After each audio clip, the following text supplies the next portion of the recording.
तर हे बघा, आज मसाला पापड कसा बनवायचा घरच्या घरी, हॉटेलसारखा, हॉटेलपेक्षा टेस्ट जास्त आहे. तर इथे मी पापड घेतले तळून, आणि इथे कांदा, टोमॅटो, लाल तिखट, मीठ टाकून घेतलं. इथे कोथिंबीर, लिंबू पिळून घेतले, पुन्हा टाकणार लिंबू, हा आहे चाट मसाला.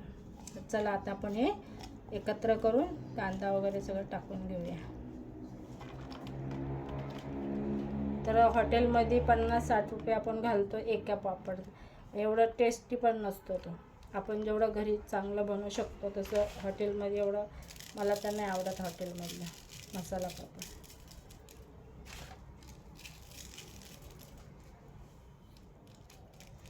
हे चाट मसाला,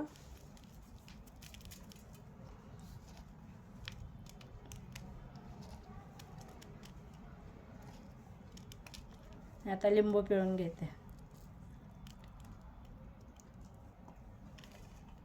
तर बघा, झाला माझा मसाला पापड. तर या खायला.